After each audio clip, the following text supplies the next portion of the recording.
บัดนี้เป็นครั้งที่37ตรงกับวันที่16ธันวาคม2568ข้าพเจ้าพระสันกันทาขอเปล่งวาจาสาธยายพุทธมนต์ถวายเป็นพุทธบูชาธรรมบูชาสังฆบูชาและอาจาริยบูชาแด่องค์ข้าว่าปฏิเทระเจ้าองค์หลวงปู่สมเด็จหลวงปู่บุญเดชหลวงปู่ศิลาตลอดทั้งครูบาอาจารย์ผู้เป็นเจ้าของวิชาจินดามณีขอเทพเทวดาเจ้าทั้งหลายโปรดจงมาอนุโมทนาในการสวดสาธยายของข้าพเจ้านี้ขออนุภาพขอบคุณพระรัตนตรัยครูบาอาจารย์และเทพเทวดาทั้งหลายโปรดจงบันดาลให้จิตของข้าพเจ้าเป็นสมาธิอันแก่การสวดสาธยายมนต์ต่อไป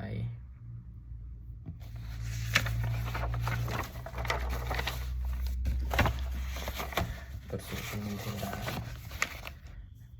สัมมันตาจักรวาเลสุอัตตราคัญจันตุเทวตาสัทธัมมังมุนิราชสะสุนันตุสขโมคทังสักขีกามีจะรูเปคิเอสิคละตะเตจันตลิเควิมานีรัตทีเปรัตเทจะคามีตะลุวนะขะหานีเคหะวัตุมหิเพเตกุมมาจายันตุเทวาชลทะละวิสเมยะขะคันทัพนาคาติทันตาสันติเกยังมุนิวราจนังสาธามูเมสุนันตุธรรมะสวนกาโลอายมทันตาธรรมะสวนกาโลอายมทันตาธรรมะสวนกาโลอายมทันตาบทสวดธรรมสกการสิทธิคาถานะโมตัสสะภะคะวะโตอะระหะโตสัมมาสัมพุทธัสสะนะโมตัสสะภะคะวะโตอะระหะโตสัมมาสัมพุทธัสสะนะโมตัสสะภะคะวะโตอะระหะโตสัมมาสัมพุทธัสสะบทสวดสัจจกิริยาคาถานาทิเมสรณังอัญญังพุทโธเมสรณังวรังเอเตนะสัจจวัชเชนะโสติเมหุนตุสัพพทานาทิเมสรณังอัญญังธัมโมเมสรณังวรังเอเตนะสัจจวัชเชนะโสติเมหุนตุสัพพทานาทิเมสรณังอัญญังสังโฆเมสรณังวรังเอเตนะสัจจวัชเชนะโสติเมหุนตุสัพพทาสวดมหากรุณิโกนาโถอิติอาธิกาคาถามหากรุณิโกนาโถอัตถายาสภาปณีนางปุริตวะปรมีสภาปัตโตสัมโพธิมุตตมังเอตินะสัจจวัชเชนะมาหุนตุสัพพุทธวามหากรุณิโกนาโถหิตายาสภาปณีนางปุริตวะปรมีสภาปัตโตสัมโพธิมุตตมังเอตินะสัจจวัชเชนะมาหุนตุสัพพุทธวามหากรุณิโกนาโถสุขายะสภาปณีนางปุริตวะปรมีสภาปัตโตสัมโพธิมุตตมังเอตินะสัจจวัชเชนะมาหุนตุสัพพุทธวาสวดมหาสมัยสูตรเอวาเมสุตังเอกังสมยังภควายทักเกสุวิหารติกปิวราวัตถุสมิมหาวณีมหาตาภิกขุสังคีนาสติปัญจมาเตหิภิกขุสเตหิสเปหิวะอรหันเตหิหัสสหิจโลกาธาตุหิเทวตาเยปูเยนะสันนิปติตาหนติภควตานังทัสนายะภิกขุสังขัญจะอัตโคจตุนังสุทธาวาส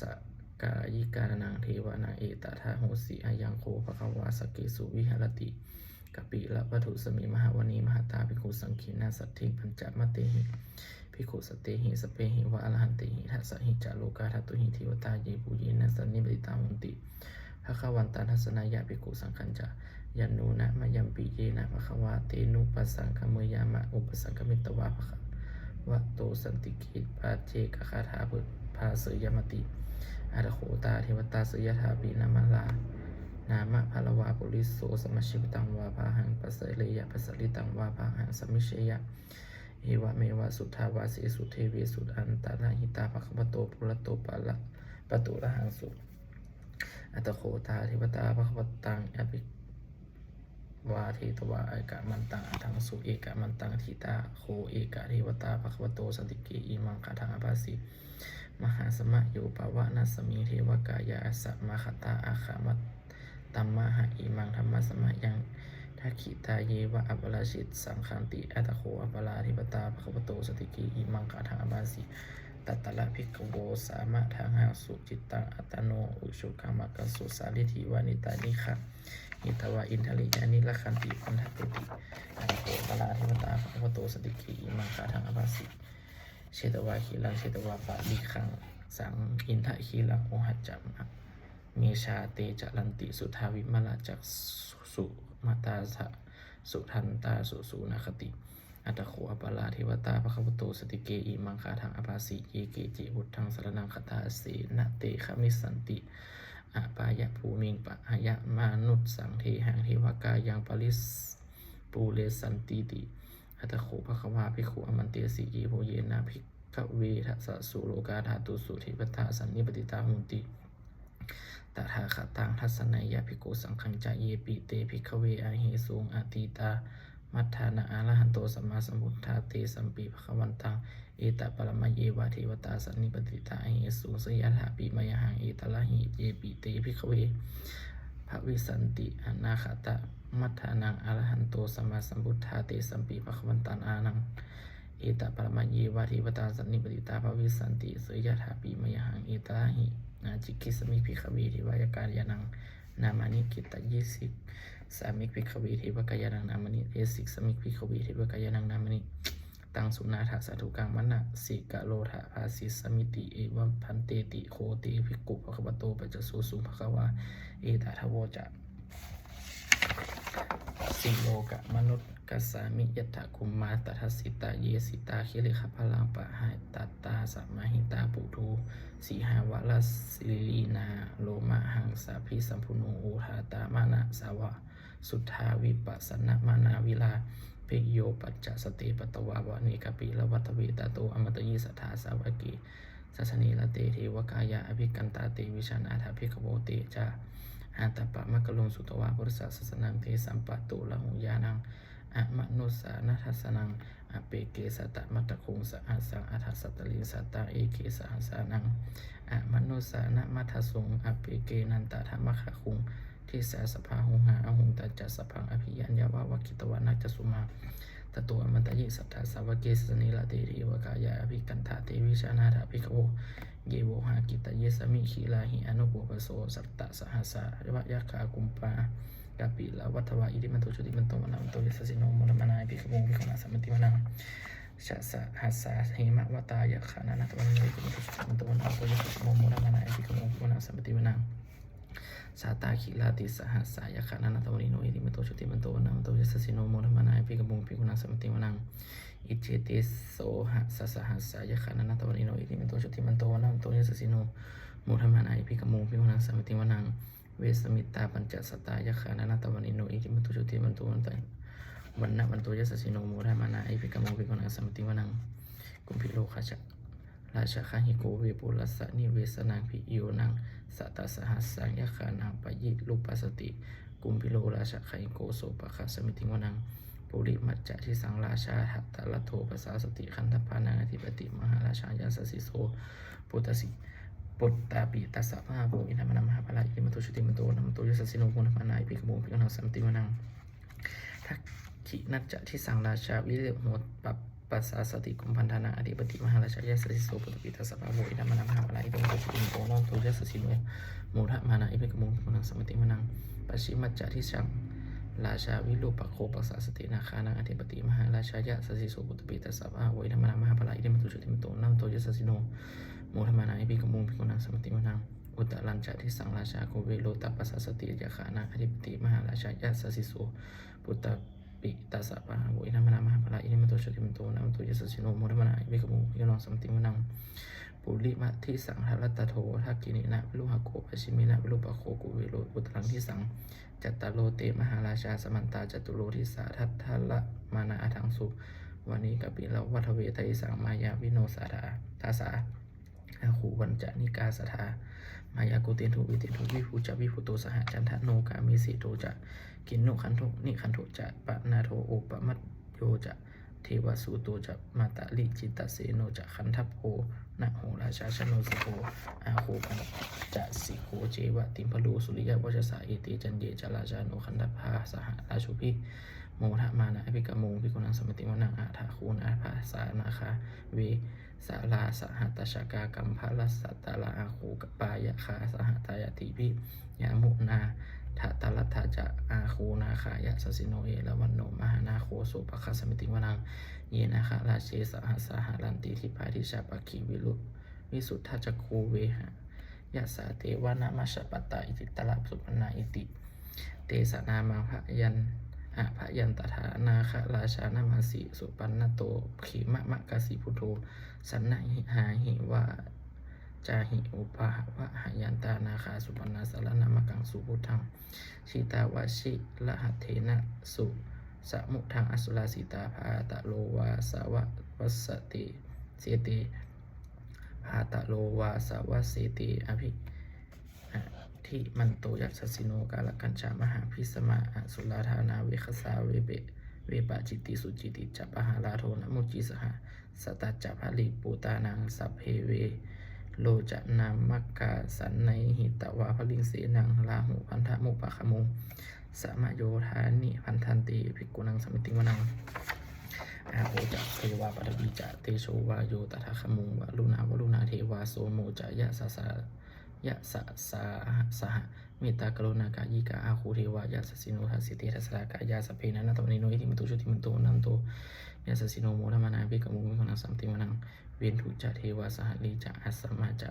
ทุวิยมาจันทสุปุนิสาเทวจันทมาคูปุริกิตายะสุริยสุปุนิสาเทวาสุริยมาคูปุริกิตานักขตานิปุรกิตวะอาคูมันทละวะหากาวะสุนังวสโวเสโทโสสักโกปะขะปุรินทโทสัตสิเตทัสสะกายาสเพนะนัตตมณิโนเอโตจุติปันโทนัมโตยสสิโนโมธรรมานาภิกขโมภิกขุนังสัมติวนังอาถาคูสหภูเทวะชาละมัคคิสิขาลิวะอลิทกาจะโลชาจะอุมมาปุพานิพาสิโนวะลุนาสหธรรมาจะอัจจุตาจะอเนชกาสุเลยะลุจละอาคูวะสาวะเนสิโนทัสสิเตทัสสะกายาสเพนะนัตตมณิโนอิทิมโตจุติปันโทนัมโตยสสิโนโมธรรมานาภิกขโมภิกขุนังสัมติวนังสมณามหาสมณามนุสสามนุสุตตมาปฏิฆาปทุสิกขาอาคูมโนปทุสิกาอาทาคูหะระโยเทวาเยจะโลหิตวาสิโนปะละขามหาปะละขาอาคูเทวายะสสิโนทัสเสเตทัสสะกายาสเปนะนัตตมณิโนอิทิมโตจุติมันโตนัมโตยสสิโนโมทมนามิคุมุงคุนังสัมติมนังสุกากลุมหาลุนาอาคูเวคานาสสหะโอทาตาขายะหาปะมุขายอาคูเทวาวิจักขณาสัทธามัตตาหาราขชามิสกากายะมิสกาจะยะสสิโนทะนะยังอาคาบัญชุโนโยทิสาอภิวัสติทัสสิเตทัสสะกายาสเพนะนัตตมณิโนอิทิโตชุติมันโตวันนัมันโตยสสิโนโมนมาภิกขโมภิกขุนังสัมติมนังเขมิยาตุสตายามากันทกะจะยะสสิโนสัมพิตกะละมะสิทธาเจ้าโชตินามาจะอาสวะนิมมานละนาติโนอาคูอัฏฐาคูปรินิมิตาทัสสิเตทัสสะกายาสเพนะนัตตมณิโนอิทิมันโตจุติมันโตนัมโตยสสิโนโมนมานาภิกขโมภิกขุนังสัมติมนังสัพเพเตเทวนิกายาสัพเพนะตวมิโนนามันวะเอนะอาคันชุมเยจันเยสัทธิสาสหปาวุธาชาติมะคีละโอคตินะมะนาสวังทะเคโมขะตะลังนาคังจันทะวังอสิทติตังสุพรมาปรมัตโตจะปุตตาอิทิมโตสหสันนากุมาโลติโสจะโสปะคะสมิติวนังสหสัพพรมะโลกานังมหาพรหมาพิตัตติทติอุปปันโนชุติมันโตอภิสัมโยยาสสิโสทัสเสถะอิสระอาคูปเจกาวะสาวัติโนเตสันจะมัตชาโตอาคาหาลิโตปริวริโตเตจะสัพเพอภิกันเตสินเทเทเวสัพพมัคเกมะละเสนะอภิกามิปัสสะกันนะหะสะมันทิยังเอทะคันนะหะทะพันธะทะลาเคนะพันธะมัตโตสมันตาปริวาลิทะมาโวบุจิทาโกจินังอิติตถะมหาเสโนกันนะหะเสนังอเปสยิปานินาตาละมหาจะสะลังกตวานะเพละวังยะถาปาวุสโกมิโคท่านะยันโตสวิชุโกตถาโสปัจจุทาวติสังกุโทอสังหะสะยังวสีตันจะสัพพะอภิยายะวะวะคิตวานะจะสุมาตโตอมันตยิสถาสาวกิสนิละเตมาละเสนาอภิกันตาติวิชนาถาภิกขโวเตจะอาตปะมะกลุงสุตวะพุทธศาสนาวีตลาเคหิปะกามุเนสังโลมัมปิอชยุงสเพวิเชตะสังคมาภยาติตายาสสิโนโอรันติสหภูเตหิสาวกาเตชะเนสุตาติสาธุสาธุบทสวดจุลยะชัยปกรณ์นะโมเมพุทธเตชะสารัตนตยธรรมิกาเตชะประสิทธิประสิทธิวานาละยะปะละเมสุราสิริพระมาจะอินทาจะตุโลกาคมิลัคกาสุมุทาปูตุงขังขาจะสรภามาชยประสิทธิภวันตุเตชยธรณีอุรทินาทีชยขาคนละนิสัยนิไรสายศีลนะมรุราชพลนาชีชยเหคัมเพยละโสปีนาคีนาคีปีศาจอุตากาลีชยทุนนิมิตโลคีชยสิงคีสุดาธานะมุขชาชยนะลุนะมุขสัตราชยจำปาทินาคะกุลละคันโทชยขะคนชยคัชคนนาตลุงสุกลังอูชง คัชชะขนนะตะลุงสุกะละภูชงสหพยคทีปาชยชยวรุณะมุขยาตาชิตเสนาลีสุดันสุดปุณณสุทินรดีชยสุขชวีชยตรณีตะลีสราสุชยาชยตรณีสถินสถาชยมังคลาลัญญาภวคีชยวรุณายเคชยลัคเสสุละภูชติชาชยพรหมินทคณาชยราชาธิราชาชัยชยปัตตวินสพังชยอลังตาปัจเจกพุทธสาวังชยมะเฮสุโลหลินทวาชยพรามมาสุโลโคชยนาโควิโลหโกวิโลปโคจันทิมาลวีอินโทจะเวนะเตโยจะโกเวโลวะโลโนปิจะอะคิวะโยจะปะชุนโหกุมาโลหะตะลัตถโกอัตถาละสะมหาเทวสิทธิตาปะสาหทโยอิสิโนสาวกาสัพพาชยลาโมภวันตุเตชยโมธัมโมจะสังโฆจะทัสสะปาโลจะชยกังเอเตนะชยเตชินะชยสุทธิภวันตุเตเอเตนะพุทธเตชินะโหตุเตชยมังคลังชยปิพุทธสัสสิริมโตอายังมัสสะจัปปปิมโตปะละชโยโคสยังโพธิมันเตปโมทิตาเชตตาสัพพะมะขณามหิสิโนชโยปิพุทธสัสสิริมโตอายังมัสสะจัปปปิมโตปะละชโยโคสยังโพธิมันเตปโมทิตาเชตตาอินะขณามหิสิโนชโยปิพุทธสัสสิริมโตอายังมัสสะจัปปปิมโตปะละชโยโคสยังโพธิมันเตปโมทิตาเชตตาเทวะขณามหิสิโนชโยปิพุทธสัสสิริมโตอายังมัสสะจัปปปิอายังมัสสะจะปะปิมโตปะชโยโคสยมโพธิมันเตปโมทิตาชยตถาสุปันนะขะนามเหสีโนชโยปิพุทธสัสสิริมโตอายังมัสสะจะปะปิมโตมาลชโยโคสยมโพธิมันเตปโมทิตาชยตถานาคขะนามเหสีโนชโยปิพุทธสัสสิริมโตชโยปิพุทธสัสสิริมโตอายังมัสสะจะปะปิมโตปะชโยโคสยมโพธิมันเตปโมทิตาชยตถาสัพพะมะขะนามเหสีโนชยันโตวุทิยามูเรสกยนังนันทิวัฒโนเอวังตะวังวิชโยโหหิชยสุชยมังคเลอะปะชิลาอะปะราชิตปัตลังเคสีเสปัฏฐวิโภคเลอะพิเสเกสภะพุทธานังอะคัปปัตโตปโมทัตติสุนัขตังสุมังคลังสุภูภาตังสุหุทิตังสุขโนสุหุมุตสุมุหุโตจะสุยิพังสัมมจาริสุปทัคคีนังกายกรรมังวจกนังปทัคคีนังมโนกรรมังปณิทีเตปทัคคีนานิกตวนาละพันตเทปทัคคีนีเตอัฏฐรัตถาสุกิตาวิโลหาพุทธศาสนีอะโลคาสุกิตาโหทะสหภะสัพเพหิยาติภิสุนันตุโหโตเยทีวะอสมิงญานีอธิคตาธิขาโยกาสถาโหโตสุกิตาโหโตลักขันโตสัพพะเทโหโตสัพพะทาลักขันโตสัพพะสัตตานังลักขันโตชินาสาสนังยากาจิปัฏนาเตสังสัพเพปุเรนตุมาโนลัทธายุตตกาเลปะวัสันตุวัสังวัสสาวะลาหกาโลคาปัจจุปัตถวาเตสังนิวาลินตุจะสัพพทากายะสุขังกิตสุขังอรหันตุยะธาบุษธรรมะนิยามสุตังเอวัมเมสุตังเอกังสมัยภควาสาวะทิยังวิหารติเชตวะเนนากปิทิกัสสะอาลเมตัตตะละโคภควาภิกขุอมันเตสิภิกขโมติพันทัตเตติเตภิกขุภควโตปัจจโสสุภควาเอตตะทโวจะอุปทาวาภิกขเวตทัตตะคานังอนุปทาวาตถาตคตานังอนุทิตาวาสาธาตุธรรมะทิตตาธรรมนิยามตาสเปสังฆานิจจติตังตถาคโตอภิสมุชิติอภิสมิติอภิสมุชิตวะอภิสมิตวะอจิคันติเทสติปัญญาเปติปทาปติวิวัลติวิปัชติอุตนิกโรติสเปสังฆานิจจติอุปทาวาภิกขเวตถาคตานังอนุปทาวาตถาคตานังทิตาวาสาธาตุธรรมะทิตตาธรรมนิยามตาสเปสังฆาทุกขาติตังตถาคโตอภิสมุชติอภิสมิติอภิสมุชิตวะอภิสมิตวะอจิคันติเทสติปัญญาเปติปทาปติวิวัลติวิปัชติอุตนิกโรติสเปสังฆาทุกขาติอุปทาวาภิกขเวตถาคตานังอนุปทาวาตถาคตานังทิตาวาสาธาตุธรรมะทิตตาธรรมนิยามตาสเปธรรมานัตติตังตถาคโตอภิสมุชติอภิสมิติอภิสมุชิตวะอภิสมิตวะอจิคันติเทสติปัญญาเปติปทาปติวิวัลติวิปัชติอุตนิกโรติสเปธรรมานัตติ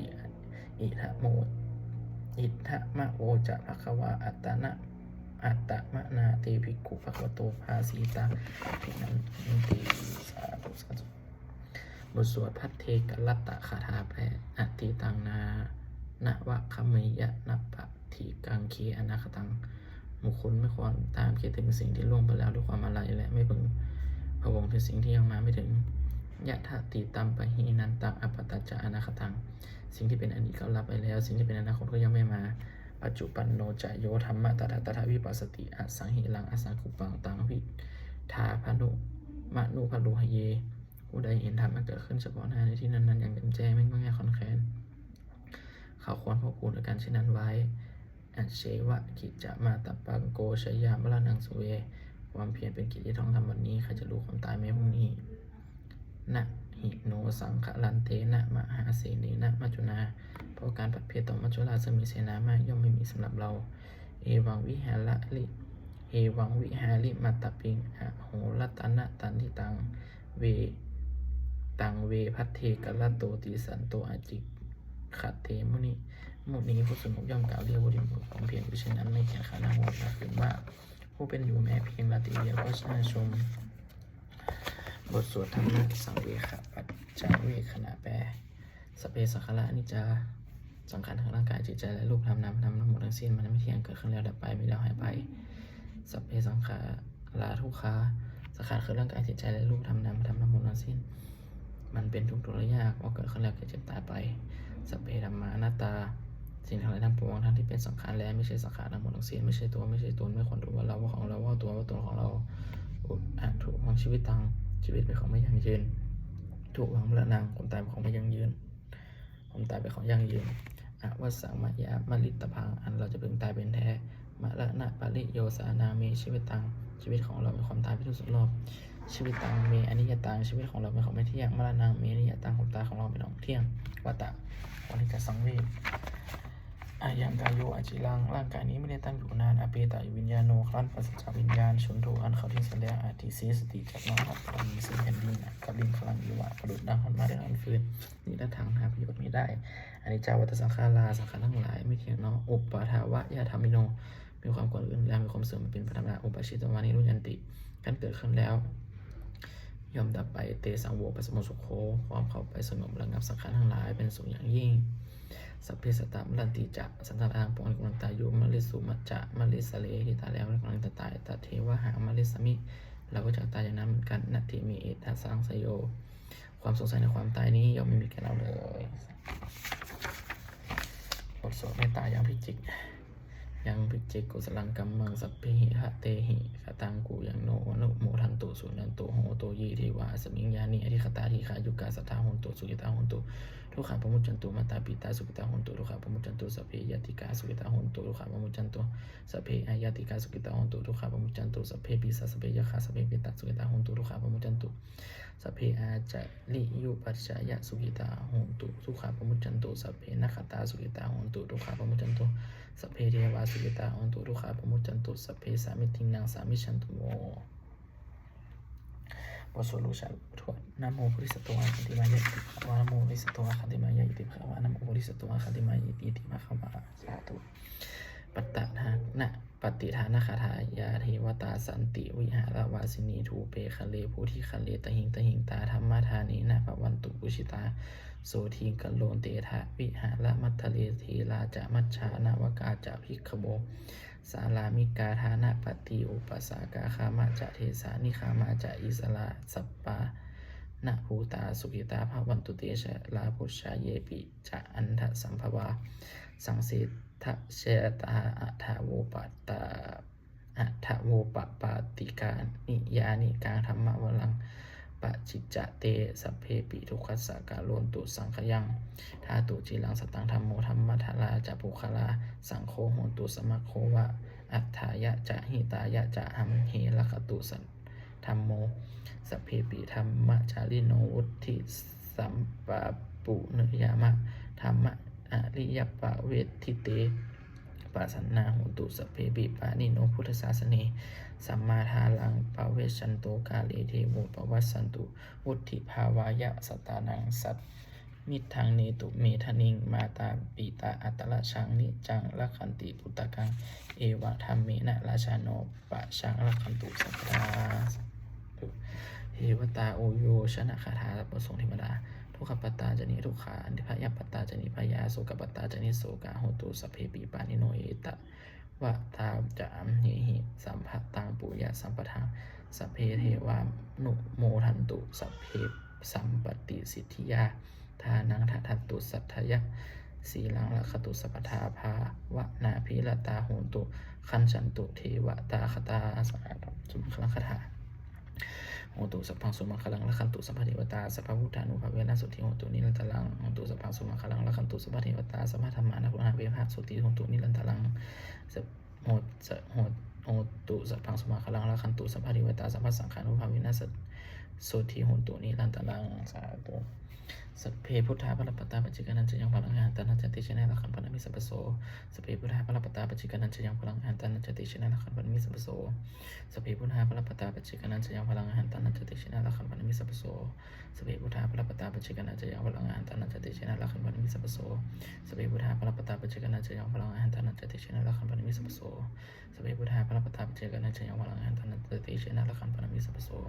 สัพเพพุทธาภรปตาปัจจิกานันจะยังพลังงานตันจติชนะละคันปนมิสัพโสสัพเพพุทธาภรปตาปัจจิกานันจะยังพลังงานตันจติชนะละคันปนมิสัพโสสัพเพพุทธาภรปตาปัจจิกานันจะยังพลังงานตันจติชนะละคันปนมิสัพโส